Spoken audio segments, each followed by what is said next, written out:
Our next in-person mastermind is coming up this fall, and we're heading to Vegas.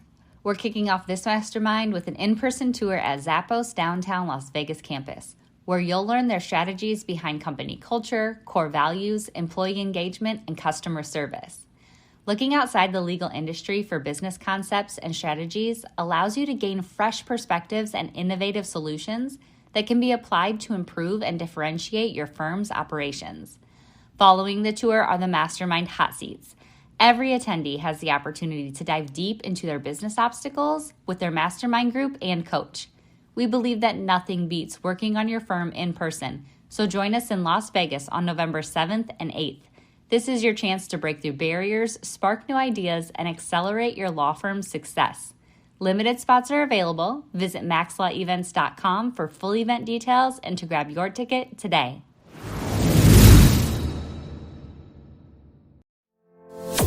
Run your law firm the right way. This is the Maximum Lawyer Podcast. Your hosts, Jim Hacking and Tyson Mutrux. Let's partner up and maximize your firm. Welcome to the show. Welcome back to the Maximum Lawyer Podcast. I'm Jim Hacking. And I'm Tyson Mutrux. What's up, Jimmy? Tyson's been excited because I've been excited recording all day today, and here we are recording yet another episode of the show. We got a great expert and guest lined up for you guys today. Tyson, do you want to go ahead and introduce her? Absolutely. We have Victoria Collier. She's the founder and CEO of Quid Pro Quo. She's a seasoned entrepreneur with over 20 years of experience in the legal industry. In addition to building and selling her own seven-figure law firm, she has been coaching lawyers since 2008 on how to add value to their law firms. As the founder and CEO of Quid Pro Quo, it is her mission to guide others in finding their path to life after law. There is an art and a science to creating turnkey law offices, positioning to transition, and selling for profit. Victoria holds certifications in exit planning and business valuations. Victoria, welcome to the show. Great. Thank you, Tyson and Jim. It's great to be here. It's great to have you here with us. And I remember now specifically the end of your bio is sort of what interested us the most. But before we get to the valuation of law firms and sort of exits, talk to us a little bit about your journey, about how you came to be in the legal world and sort of what brought you here. Absolutely. So I started off as a paralegal, actually, in the military. And then when I got out of the military, I was a paralegal in the private sector in South Georgia, doing workers' compensation, defense work. And I've always seemed to gravitate towards people with disabilities and assistance. And when I decided to go to law school, which I decided because I've always felt that if there was another position that was above the one I had, I just had to pursue it. And so as a paralegal, I was doing everything except going into court and, getting the money that lawyers get versus paralegals. So I went to law school, and when I was in law school, I assumed I would just go back to workers' compensation because I just loved it. However, I wasn't finding employment in that, and what drew me really more than anything was my experience as a nurse's aide in a nursing home before I even went in the Air Force. And that just always stuck with me, is helping those people who couldn't help themselves have at least a quality of life, if not a better quality of life than when I was there to serve them. And so I started my own law firm right out of law school, doing elder law and estate planning, which was kind of a new area at the time. And so there weren't a whole lot of lawyers doing it that I could actually get a job with, even though I did clerk with one my senior year or my third year in law school, and then opened my own practice. And I had that for 18 years before I sold it. So what's interesting about the mission of Quid Pro Quo is that it says the mission is to guide others in finding their path to life after law. And to me, it sounds like you need to begin with the end in mind is sort of what I got from it. Absolutely. Well, where does that come from? So I am curious, how did you come up with that? Because I think it's a really wise philosophy. Well, I'm certainly not the first to coin begin with the end in mind. I think Dr. Stephen Covey did that. And, most of us just jump in to what we think is our passion or our purpose or just something that we're skilled at. And we don't think about the next day. We think about the next client. We think about the next paycheck. We think about, maybe the next car or house, but we're not really thinking about that there's a lifespan on our career. And we really should look at what that is going to look like when we hit that, whether that's like I was 50 when I sold my law firm, whether I'm 50, 72, 80, what does that look like? When we can do that, then we can live better today and transition better later. So to that point, when people are starting their firm and getting going, they're growing, they're sort of moving in the right direction, are there things that people do at the outset or early part of their firm that screws up their ability to do what you say and transition out later on? I think there are things that can screw up their ability depending on what they want that result to look like at the end. And so one of the things that can screw up the ability to sell your law firm is staying small, staying solo. And coupled with that, and I'm not saying that you shouldn't stay small or you shouldn't stay solo, but if you're going to, then you have to work extra hard to really build a great list that is hot, that people who come in and want to buy at least your book of business can continue to maximize the list. But so many lawyers, they just focus on the current client and what they can do for them at that moment. And then they forget about them once the client has completed their services. And we don't focus on that anymore. And they become, I wouldn't even say a cold list. I'd say a dead list. So there's a lot of different things. And that's one example. It's a really good point. And I think a lot of people, that you're absolutely right. I think people just forget about them. So it seems to me like there are some practice areas that are natural for selling. And I may just be completely wrong about that. Like I don't hear a lot about injury firms selling. I hear about, Morgan & Morgan coming into town and buying like one or two firms, but you don't really hear about a lot of the injury firms selling. But I do feel like I hear about like estate planning firms selling. So are there certain practice areas that you're able to really position for selling later on than others? I think that all types of law firms can be sold if they're set up like a business and not as a law practice. And so the more it feels like a business, operates like a business, and is not dependent on the owner, then it doesn't matter what practice area you are in. Can I real quick, and I'm so sorry to cut you off, but I think I've really got to highlight what you just said, because I think that a lot of people, the record may have sort of skipped for them, because you just said something that was so profound, that like not thinking about it as a law practice. Like I think that is such a profound thing. So I just want to highlight that. I'm so sorry to interrupt you, but keep going. But I think it is such an important point.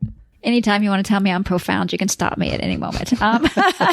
Deal. So I would say that that's number one, but certainly there's other practice areas, specific practice areas that have the opportunity for repeat business off the same customers over and over and over again. And those are more sellable. So for example, estate planning, which is interesting because my firm was estate planning, elder law, and I can see 8 different opportunities with one particular client over the lifetime of a client.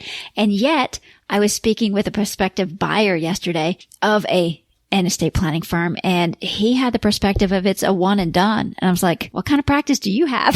Because mine were like, I had 8 opportunities.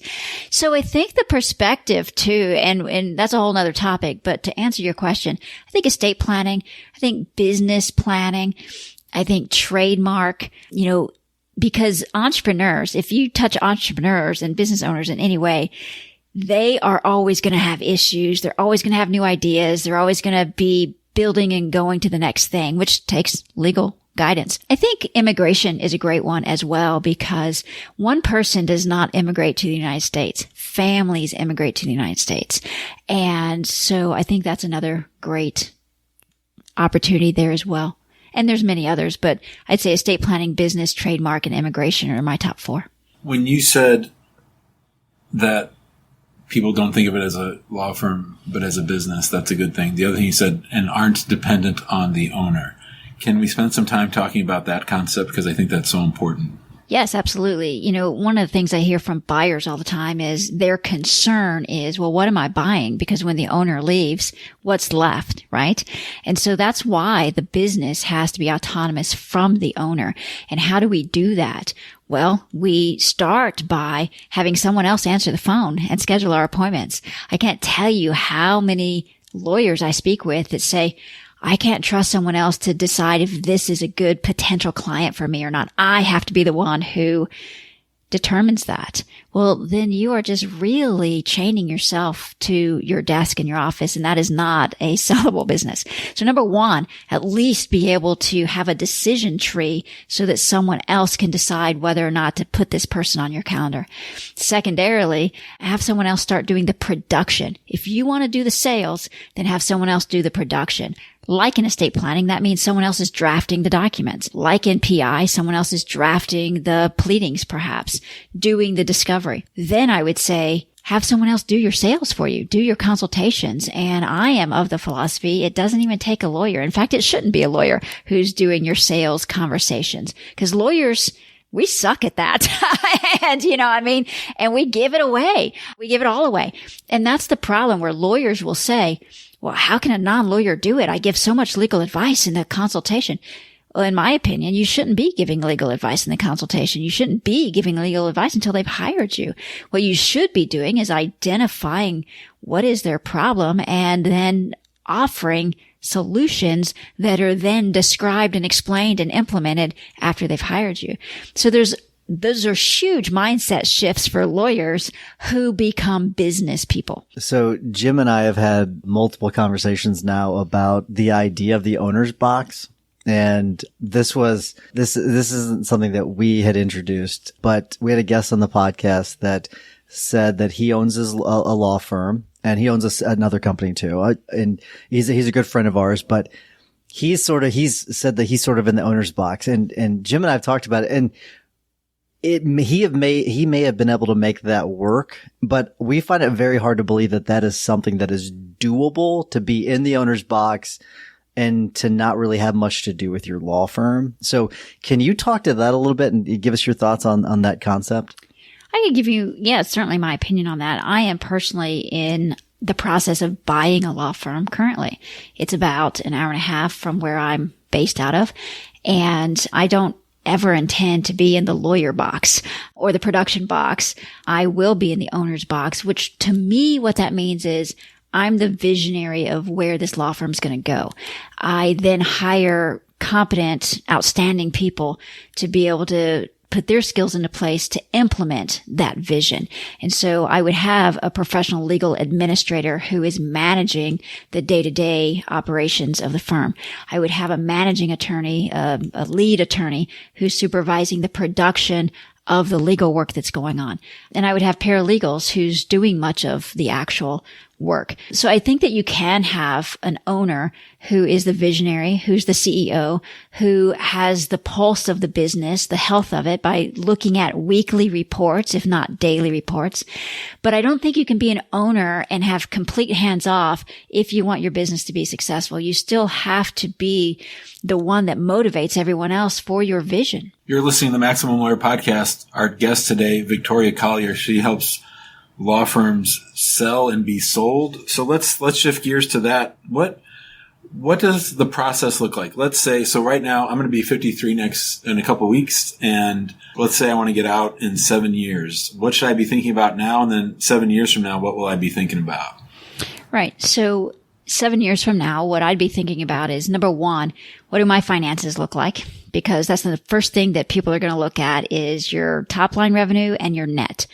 You can't take top line home. You can only take net home. So what's the profit margin?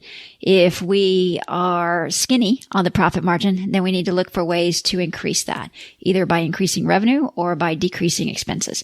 And we have to pay ourselves as the owner, not just taking draws from the bottom line, because that all has to be equalized at some point, because an owner's going to come in and they're going to replace you if you're doing any legal production whatsoever, whether it's sales or, legal production. So they've got to put some dollars and cents to that. So we need to make our finances look appropriate and accurate. The other is in line with finances is I love, love, love to see if you offer more than one product, one service, I like to see those broken out on the financial P&Ls so I can see what percentage of your revenue is based on each type of service. Because I may be heavy in one type of service and I might want to be supplementing my law firm, and that's the reason I'm buying your law firm, with that other type of service. And if I can't tell if you're doing one of those or 100 of those, then your P&Ls really aren't helping me make my decision to buy you. So we want to get our financial records as clean as possible.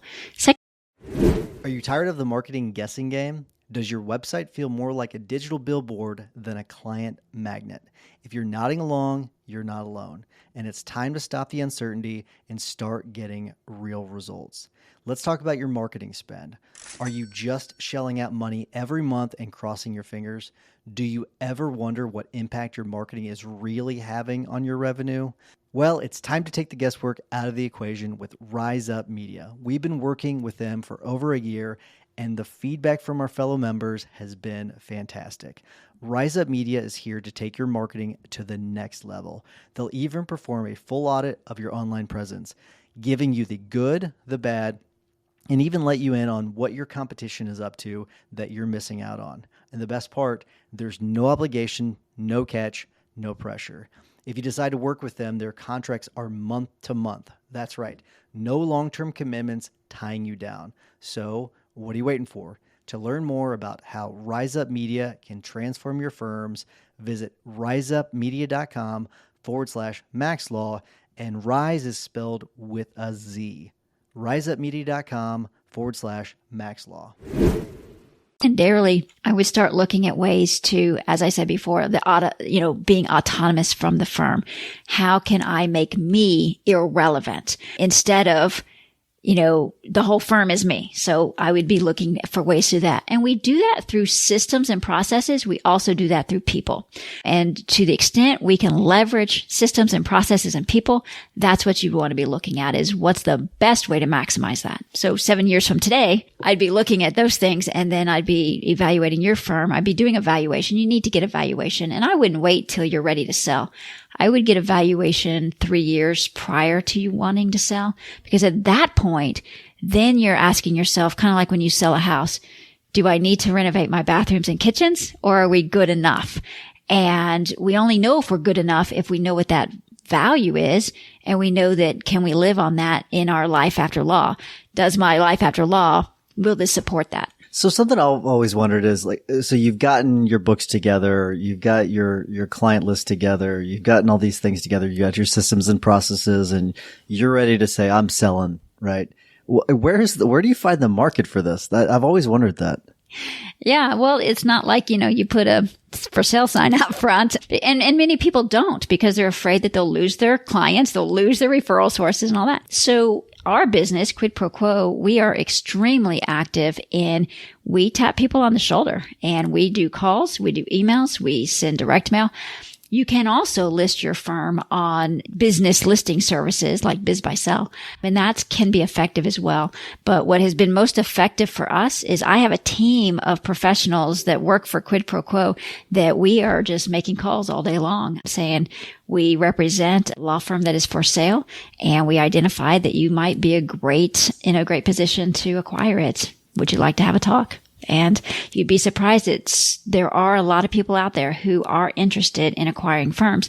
They just don't know how to find them. So, for lack of a better way to say it, we become the matchmakers.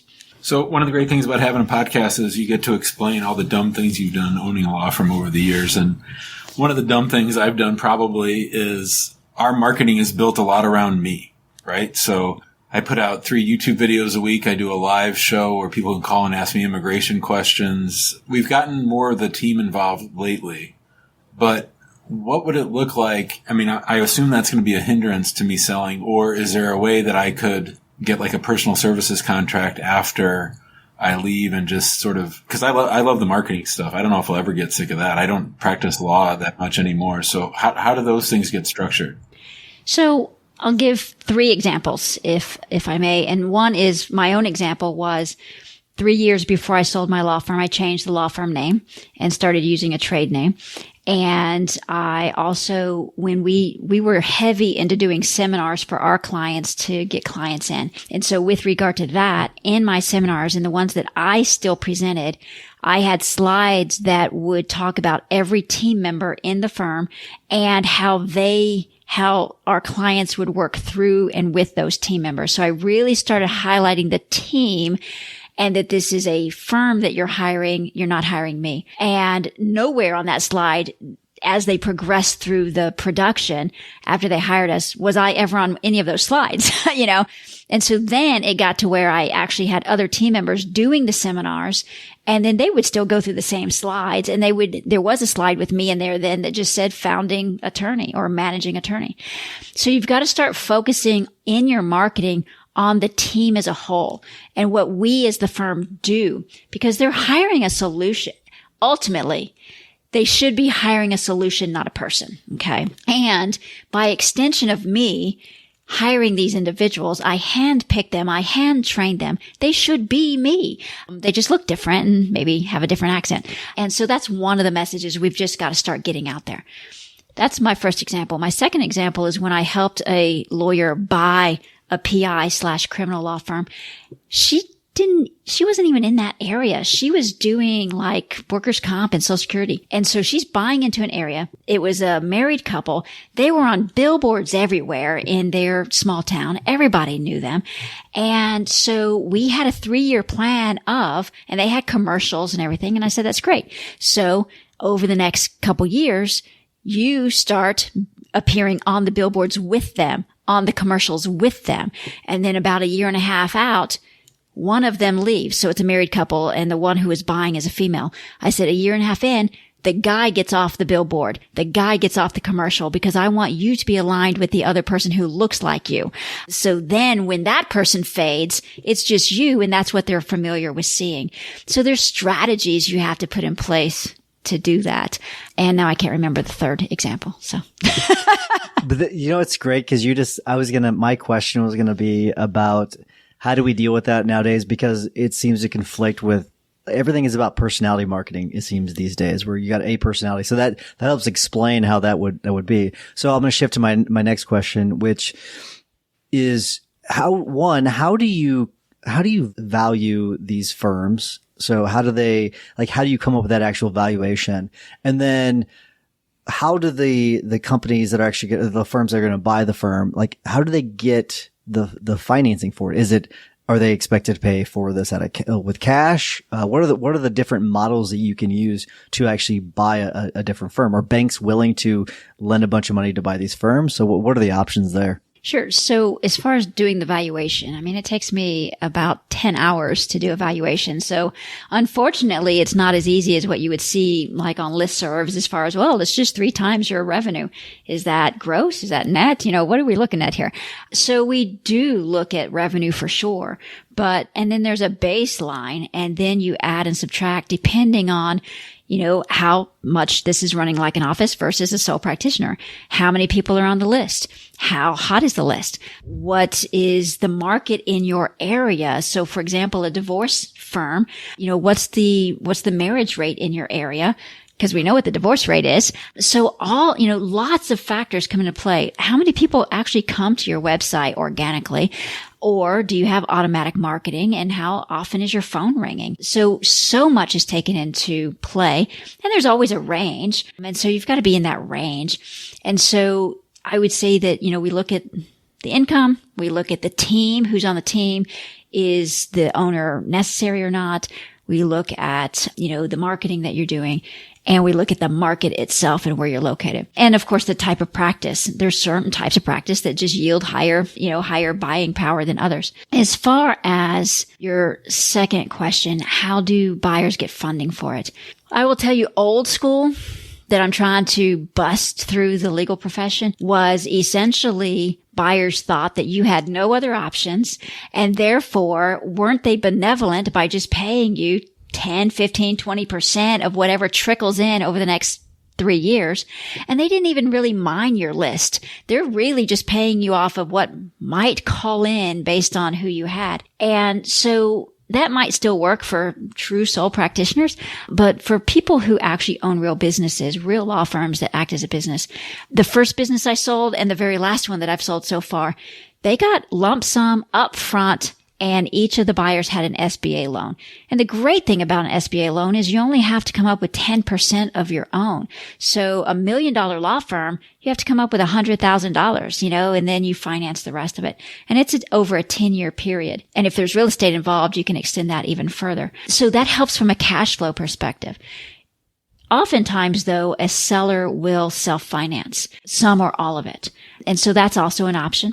And then there's what I don't like, an arrangement is the earnout, where essentially you just get paid a certain amount per year based on your continued efforts and the revenue that comes in. And I have never seen a situation on the buy side or the sell side where that actually fosters the incentive for the seller to stay. In fact, it wants them to get out even sooner than what the agreement was. So I'm not a proponent of earnout, but it's often offered or suggested by a buyer. I have lots of different directions I'd like to go with this conversation. I think people are really going to get a lot out of this, and I think we're going to have to do a follow-up call or maybe invite you to one of our guild events. But in any event, where I want to go is this. What are your thoughts on when the associate comes knocking and says they want to be a partner in the firm? I'd love to hear your reaction to that. And yes, I would love to share that with you. And then there's a flip side to that as well that I'd like to share if we have time. And that is, so when the associate comes knocking, I think that first and foremost, I would welcome that as an owner, not because I want to add a partner. I may never want to add a partner, but what it shows me is that this person potentially has initiative. They see the value and the vision of the firm, and they want to help take it further. So I want to maximize that, whether this person becomes a partner or not.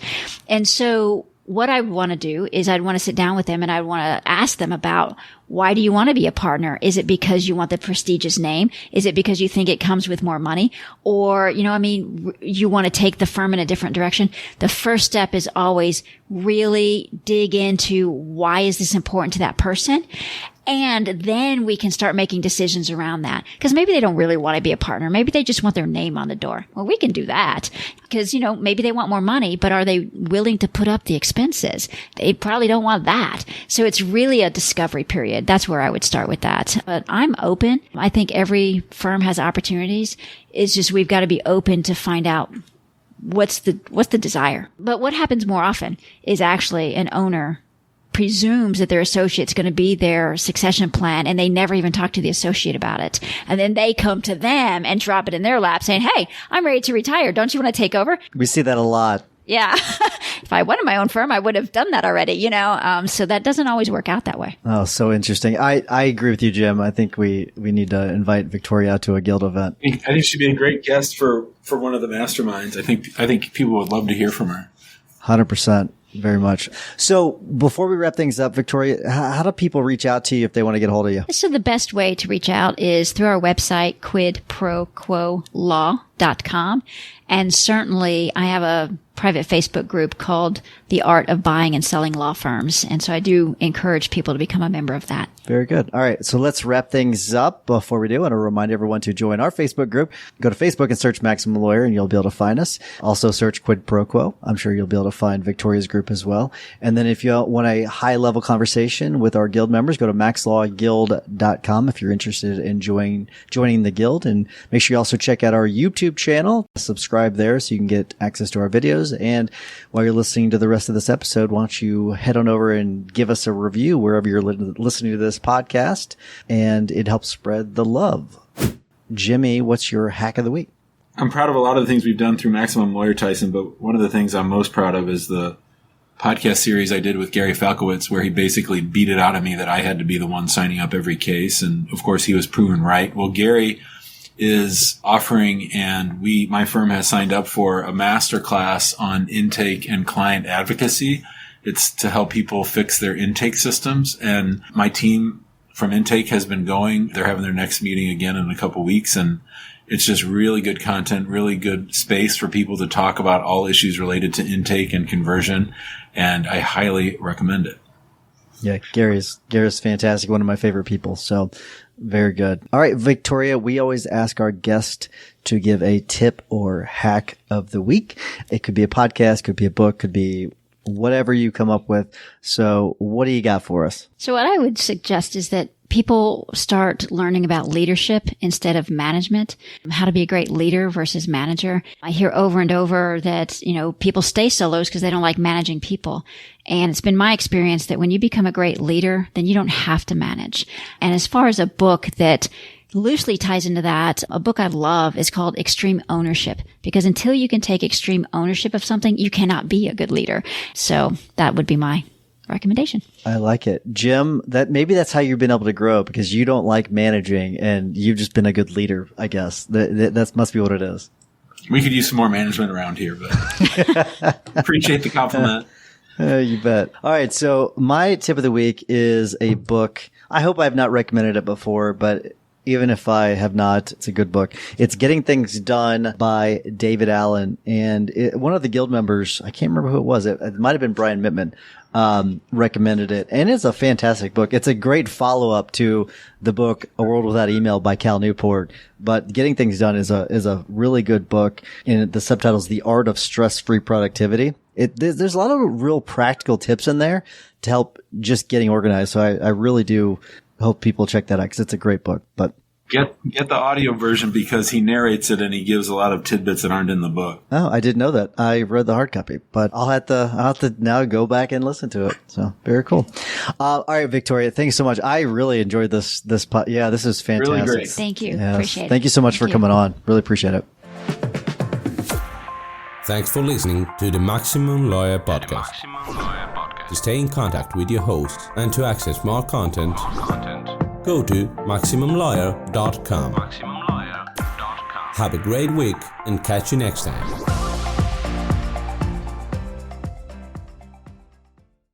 Before you go, have you heard Jim and Tyson talk about the Guild on the podcast or in the Facebook group?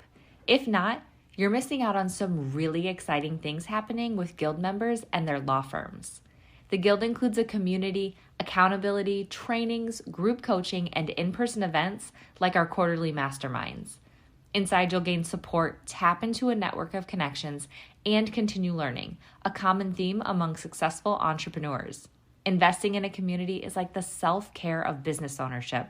Surrounding yourself with other people who get it is crucial when you're creating a rock-solid foundation to build your business on, one that's strong enough to withstand setbacks, transitions, and growth.